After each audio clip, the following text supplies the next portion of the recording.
Welcome to another edition of the Jungle Roar Skinny Bengals postgame pod. This time following a 35-34 heartbreaking loss here inside M&T Bank Stadium in Crab Cake City. This is a house of horrors, Skinny, mostly for the Cincinnati Bengals. And boy, Thursday night, national TV audience, another horror show by the Cincinnati Bengals. They had this one in their grasp. And the title of this podcast is Bengals Blow Another Chance in Baltimore. That was essentially the essence of the message from coaches and players after this game. Yeah, I mean, a chance to get back to 5-5, a chance to get within a game of the Ravens, for goodness sakes, as you're battling maybe to get back into the playoff race. For all the world, this game was trending like it was going to be a season salvaging win. And what a redemption game for the defense, especially the way they played for the first, 2.5 quarters, I'll give it. Forcing the Ravens to punt on 5 of 7 possessions, and one of the other 2 they didn't was because the half ended. And it looked all the world like that was what it was going to be, and then it wasn't, because the defense became the defense we've seen at times this year against good offenses. Then Joe Burrow keeps making magic, couldn't quite make one more magical play, what turned out to be apparently a very controversial play, especially from the replay official on Peacock, or on Prime rather, from also Kirk Herbstreit, I guess the analyst, and even Al Michaels, the play-by-play announcer, all thought the Bengals got jobbed at the end of that game. But at the end of the day, I mean, you're allowed not to fumble the football like Chase Brown did. You're allowed to make stops as a defense. Yep. Cam Taylor-Britt had a chance to make an interception, couldn't quite secure the ball. I mean, you had your chances too in this one. And at the end of the day, though, now you've stuck yourself with a 4-6 record, and that's a huge hole to climb out of. Well, to the point on the play and whether or not the Bengals could have gotten a holding call or a late hit, or certainly the holding on Tanner Hudson is what everybody was, I think, referring to. Actually, I think it was on Gesicki. I think it was on Gesicki on the other side too. Yeah. So, Joe Burrow, after the game, in talking about the calls that did not go the Bengals' way, said, "You're not going to get those calls in those situations, and we can't expect them." I thought that was pretty big of Joe Burrow to say that at that point, and it's kind of reflective of him sending the message: good teams probably get that call, bad teams haven't deserved it. And Joe Burrow seemed very downtrodden after the game, more so than he normally. Look, Joe Burrow, win or lose, is a pretty quiet guy after a game. But I think there was some resignation to his tenor in this post-game address to reporters. And the fact that they had another double-digit halftime lead against Baltimore and couldn't hold on really has to stick in his craw. Yeah, and both he and Jamar Chase addressed the following, and I can't remember exactly the phraseology of the question. It was, it's hard to believe your record is what it is when, to Jamar, when you're playing at such a high level and Joe's playing at a high level. Joe was kind of asked something similar, and I think they both are actually confounded by that same question, that, how is it that we are playing at this level and we're still 4-6? And that is what is so confounding. But it also shows you, I think, at the end of the day, we've talked about this a lot, just how many holes there are in this football team, unfortunately. And 2 superstars, they can overcome it some. They can certainly overcome it against the lesser teams. Last week it was Trey Hendrickson putting on his cape and Joe Burrow putting on his cape. Today it was Joe and Jamar Chase. And against the good teams, it's not enough. It is only a play here and a play there, but it's not enough. And I think that's the point we're at with this team. Joe Burrow, let's go over some of the numbers in this 35-34 loss to the Ravens. He was spectacular, especially, I thought, in the first half, but even in the second half when he led a couple of drives when the Bengals needed touchdowns, not once but twice. He finished 34 of 56, 428 yards. He took 3 sacks, immeasurable amount of beating in the pocket. 13 quarterback hits, Mike. Okay, there you go. Thank you for helping me out there, Skinny. That is untenable. You can't continue playing like that.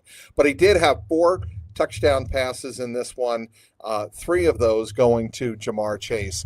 And Jamar Chase, 11 catches. He was targeted 17 times, 264 yards, just 2 yards shy of his career high. And he had the touchdowns of 67 and 70 yards. 3 touchdown catches, as we said. Just a spectacular day for their 2 biggest offensive stars. And it wasn't enough. I mean, that's the tough pill to swallow here. Is it was 2 spectacular plays, players making plays, and that's got to be the most frustrating part to this. Is you got some of your superstars doing superstar things, but the rest of your guys aren't. And then there's the handful of plays we talked about. There's the 3rd and 2 deep shot to Chase, which at the time I didn't mind it. I thought, okay, that probably signifies you're going to go on 4th down, and sure, that's exactly what they did. And then confounding to take the deep shot to Jermaine Burton when Jamar Chase does clearly come open. I understand what Zach Taylor said after the game, that when we get our one-on-one opportunities, we're going to take them. That was probably not there. The right. You don't. Yeah, okay, not there. You don't. I'm with you. The sticks. Yeah, I'm with you. And you can't defend that play. That's why I asked about it after the game. You asked about it. Paul Dehner Jr. asked about it.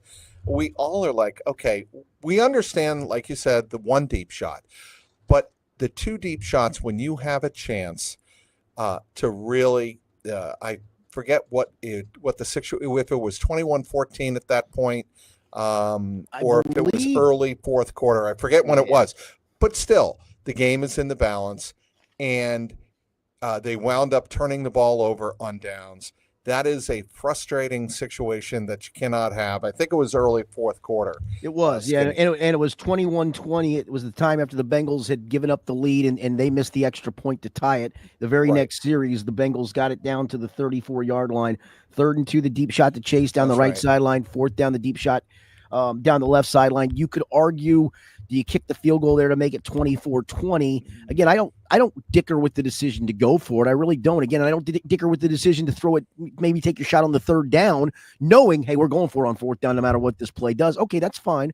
You're also allowed to maybe run it twice in that situation to get 2 yards too. So, okay. I mean, that was a confounding 2 plays to me. Yes. Okay. And Joe Burrow was very fortunate in this game a couple of times to get the ball back. One was on the Bengals' final touchdown drive of the 2nd quarter when he throws a pass into double coverage. It's picked off by Brendan Stevens in the end zone. Double coverage, mind you. But fortunately, his right foot was half out of bounds, and that nullified the interception. Burrow was able to hit Jermaine Burton over the middle to the 3-yard line, and then Burrow hit Tanner Hudson for the touchdown, giving them what I thought was a momentum-building lead going into halftime. Then Mike Hilton makes a terrific defensive play on Deontay Johnson as the Ravens had no timeouts remaining before halftime. And you go into halftime thinking, okay, 14-7. Then you get the huge touchdown in the 3rd quarter. After forcing another 3 and out. After forcing another 3 and out, it's Jamar Chase, what we've seen often in this building, housing the Ravens secondary, and it's 21-7, and you're like, oh my God, they are actually going to pull this game off in Baltimore, like you said, right this season. And then it was the Chase Brown fumble, and to me, the most inexcusable play of the night, bar none. It's not Joe Burrow not throwing to an open Jamar Chase on 4th and 2. It's not Joe Burrow not throwing to Jamar Chase on the 2-point conversion. What Cam Taylor-Britt, Logan Wilson, and Geno Stone allowed to happen on Tylan Wallace's 84-yard touchdown, you don't see that happen in a Pee Wee football game, let alone a National Football League contest. Yeah, and Cam misses the first tackle. That was. But Logan Wilson pushing Wallace down the sideline. What are you doing? And that's where I think fans are like, okay, this defense isn't good enough. For a half, they played maybe above their level. I thought they did. Yeah, I thought they were great in the first half. And they did, and they played above their level. But when the team doesn't go out and address an obvious need at the trade deadline, fans are furious, and they have every right to be furious because the defense eventually did let them down when they needed it the most. Well, what were fans screaming about at the deadline? They wanted some pass rush help, wherever that might come from, interior or edge. They didn't sack Lamar Jackson a single time tonight, and he is a hard guy to sack. I think we'll both agree with that. Understood. But they had one quarterback hit on him too, Mike. I mean, there was no pass rush Right. In the second half, Lamar picked them apart, threw for over 200 yards in the second half alone. And in fact, Mike, we were even joking about it going into the fourth quarters. That first fourth quarter drive started for Baltimore. He was under 100 yards passing for the game Yes. and finished at almost 300. Again, I want to go over the stat that you brought up. Lamar Jackson had one quarterback hit on him. Joe Burrow, 13. Yeah. That's not sustainable. And I don't know how, if you're the Bengals management, you take a look at that and go, sure, we have a Super Bowl caliber quarterback, but because here's why, and I answer this to fan. Here's why, in my opinion. They signed Sheldon Rankins. They believe in B.J. Hill. They drafted 2 tackles, so there's your 4-tackle rotation. You have Sam Hubbard and Trey Hendrickson as your starting ends. They believe Joseph Osai is ascending, and I think Lou Anarumo told us this week. Again, I'm just telling you what they believe. And Miles Murphy's a first-round pick that you're not going to give up on in the second year. They're kind of stuck in a quandary. Should they have? Probably, because those guys aren't getting the job done. But do you want the egg on your face already of admitting Miles Murphy didn't work out so good for us? See, fans are like, I don't care whether or not you admit you have egg on your face. Go out and help a team that has a chance to make a run. Would an edge rusher or two, let's say, would an edge rusher and a cornerback, in terms of veteran leadership or veteran experience, have helped you in a game like tonight? Granted it's a short week, but would that have helped? Would that have sent a message to the defense? Yeah, I would say this. I mean, to that point, how hard is it to tell a defensive end and edge guy go get the quarterback on third down? I mean, we're putting you in for these series. No fancy stunts, no fancy twists. You just try to come off the edge and go get your guy. Or if it's an interior guy, you go bull rush your guy and let's be done with it. I don't think that part's complicated at all. But I think us talking about it is you're just going to, and as a fan, you're just going to keep beating your head against the wall because it's not going to change. It just is not. And that's either the part you live with as a fan or you move on and become a fan somewhere else because it's just not going to change. And, you're kind of, you are wasting 2 great seasons. I mean, as great as Joe Burrow and Jamar Chase have been, this is arguably going to wind up clearly being, to this point of their career, their best seasons by a long shot, as goofy as that sounds, and you're wasting it. Jamar Chase's agent tweeted during the game, and I know you're aware of this. The Jamar is only making I'm paraphrasing here, making my job easier in the offseason.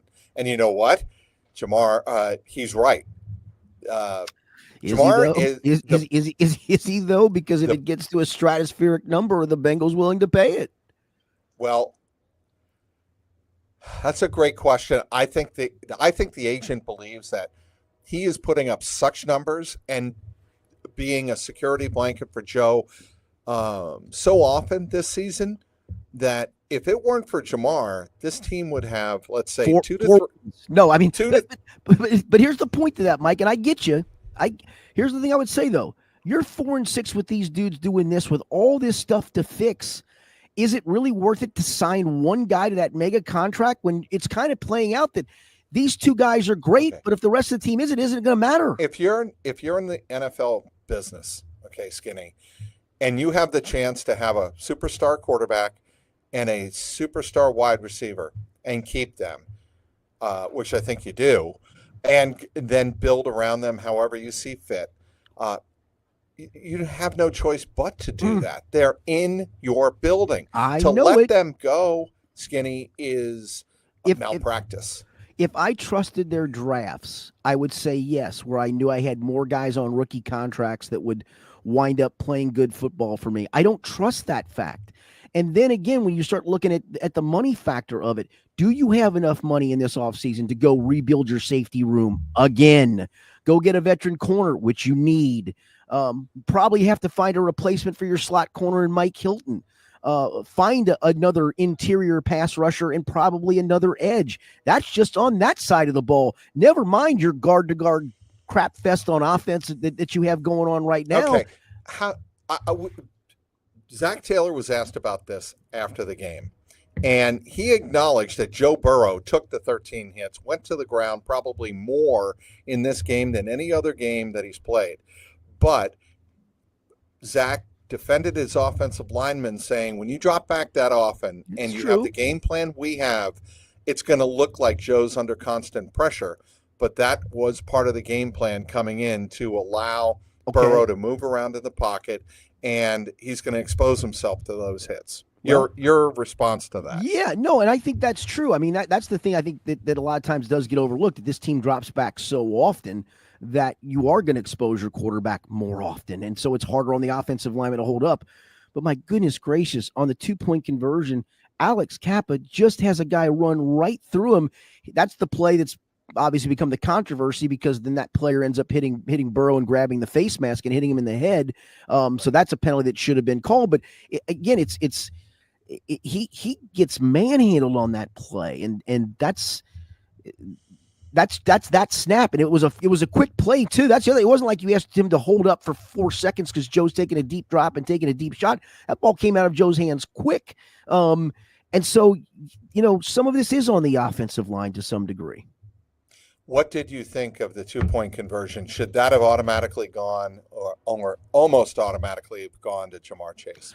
Yeah, and the way Joe explained it, it sounded like Tanner Hudson was the first option on that play, and he's the first progression on that play. And so, Ja'Marr said he was open. I believe him. I didn't really get my eyes to where Ja'Marr was because it went so quickly to the pass to Tanner. But Joe said, I took my first progression, and that's the pass I threw. I didn't even look back to the backside. So to me, I'm probably figuring out a way to make Ja'Marr the number one option, even though you probably know they're going to gang up on him. Right. But at least you got to look at the game he's having. He deserves at least first crack at whatever you're going to do there. Okay, we heard everybody hit on this theme. We've got to find a way to finish these games. Yeah. I think it's been beaten to death. This team just isn't good enough to finish games. They lost by 3 points in overtime to Baltimore. They lost on the road at Kansas City by 1 point. They lose on the road here in Baltimore by 1 point. At some point, you realize we're losing these games late because we're not good enough to finish them off. It's just that simple. I agree with that, and I'm kind of writing a column along those lines. This game was kind of a microcosm of the whole season in that regard. You had some good with the offense. You had the defense finally crumbling like they've done in big games against quality offenses, and then you have a team that can't find enough plays to finish games. They're 0-5 now in games decided by 6 points or less this season. If you look back, and I looked it up, if you go back to 2021, which is Ja'Marr's rookie season, they were 5-3 in that year in games decided by 7 points or less. I'm kind of fudging this number because if you go to 7 points or less this year, they do have one win, that win up in Cleveland. But I did 6 points or less because it's more gaudy to look at 0-5. But they went 5-3. Right. Then that postseason in games decided in one possession games, they went 3-1, losing only the Super Bowl. The next year they go. I think back, they were 4-4 in 2021. Then in each of the last 2 years in one possession games, 5-3, 5-3, and all those things that have in common are playoff team, a team that made a late run to the playoffs, just came up a little bit short. And I mean, take 2 of these one possession games this year that you've lost at 0-5, make them into wins, and instead of being 4-6, you're 6-4. Well, not only that, you're 6-4, and let's say those 2 wins are against Baltimore. Right. I mean, 2 games you had Baltimore down and out and beat. Double-digit leads in both, multiple times. Those 2 games, and then Baltimore is 5-5. You are 6-4. We're having obviously a totally different conversation. But then again, if and buts were candy and nuts, the old Don Meredith line from Monday Night Football, every day would be Christmas, and it is anything but Christmas with these Bengals. Yeah. And that's the thing. I don't know where the answers come from. Can this team literally pick itself up? Because this was gut punchy to me. This was, I mean, like I said, this was trending towards, a season salvaging win. What a redemption tour for the defense. Finally, against a good offense, they slowed them down enough, or even at times in this game dominated. And it flipped, the script flipped completely to what we've seen so many times this year. And now you have to close things up before the bye, going on the road to a Chargers team that would be in the playoffs if they started today. You do have winnable games, though. I mean, I don't think that's a game you can't win. They've proven they can play toe-to-toe with anybody. But then again, can the defense finish? Instead of giving up 4 straight touchdown drives in the second half, could they get one stop? the offense? Could it not turn it over up 21-7 deep in their own territory and give the Ravens a short field?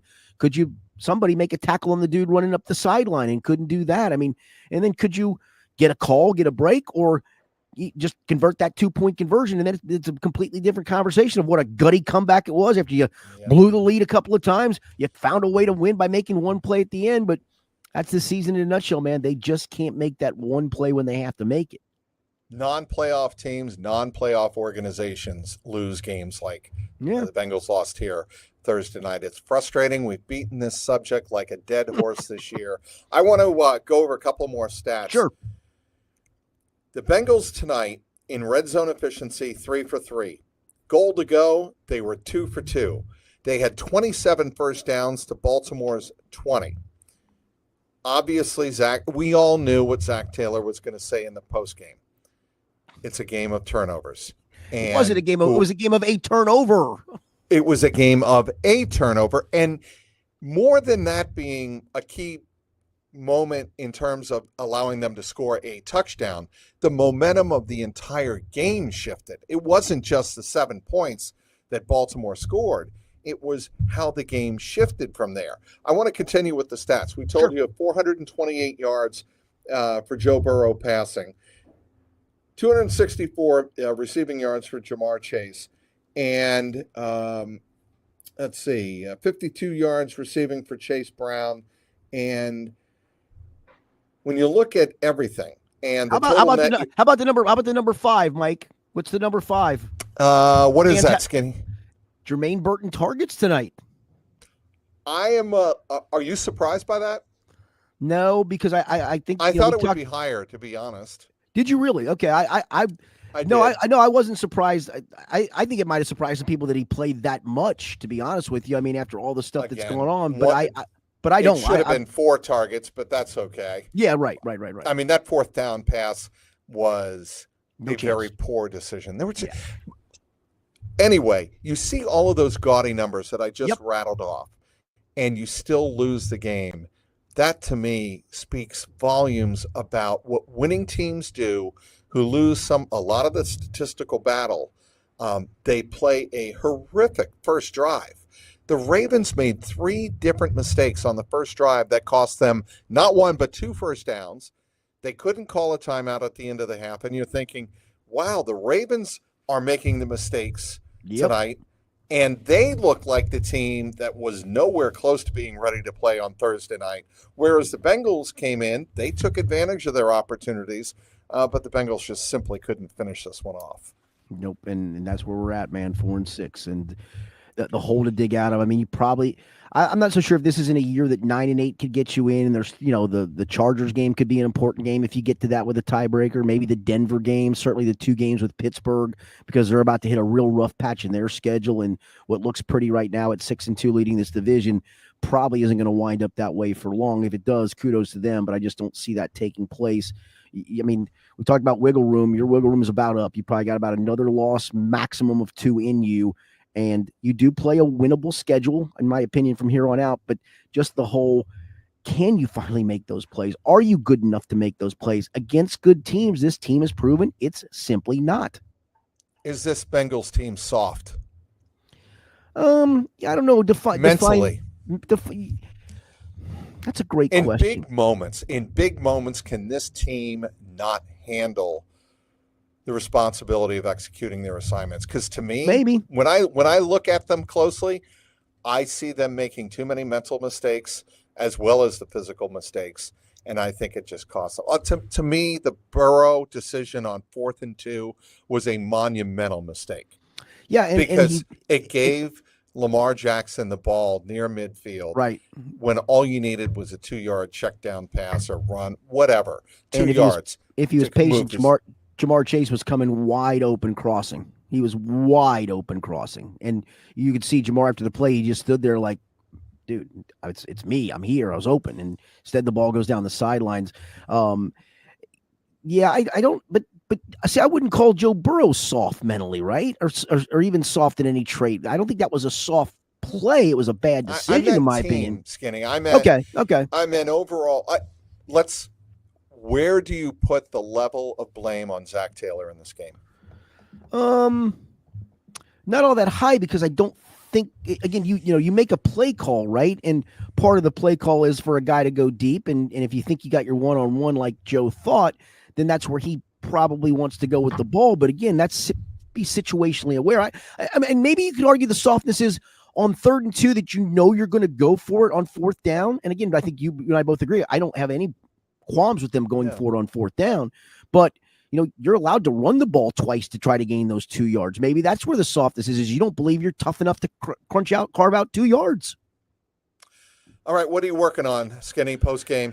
Yep. Well, obviously this podcast for one thing, and then I've got a column that I'm probably about halfway through. I'll have it up by certainly by time people are probably watching this and listening to this podcast, kind of about how this game was a microcosm where, again, you just didn't make enough plays. The defense crumbled against a good team, and you just haven't found ways to finish. And there's a lot of good quotes from Joe Burrow, Jamar Chase et al. About kind of some of those things. And, if you'd have told me Jamar and Joe were playing this way, I would have never believed 4 and 6. I think that's what Jamar said. He goes, you could have told me that a million times. I wouldn't believe it. And unfortunately, that's where they're at. All right. I'm writing on CLNS.Cincy.com. 2 plays define a bad team. No, good call. And obviously, Chase Brown fumble changed the momentum. And that play down the left sideline for the 84-yard Wallace touchdown is so inexcusable. You don't see it in Pee Wee, let alone the National Football League. It was inexcusable. I could give you a 3rd because 3 is always the magic number, Mike. I mean, I'll be honest with you. It wasn't an easy play, but Cam Taylor-Britt probably should have intercepted that ball too. I mean, he's diving. He did a great job of reading the play. He probably should have caught the ball. And I asked him after the game, did you think you had that? And he said, as I was going to the ground, I had it.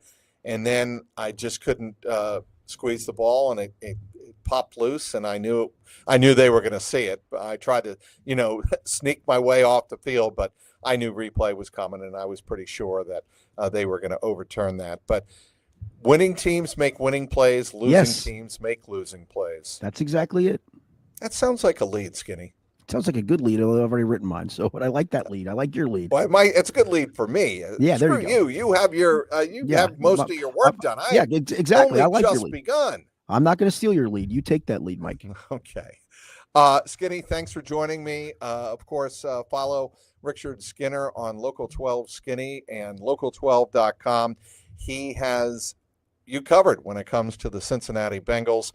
In terms of my content, you can follow me on the X at Trags, Trags. You can also follow me at CLNS Cincy with a Y.com. And of course, as always, this Jungle Roar podcast. If you're watching this, you probably already know it. It's youtube.com/@Jungle Roar Pod. The final again here inside M&T Bank Stadium as the Bengals fall to 4-6 on the season. It was the Ravens 35 and the Bengals 34. Until November 17th from Los Angeles and SoFi Stadium, I'm Mike Petralia. He's Richard Skinner. Have a great day.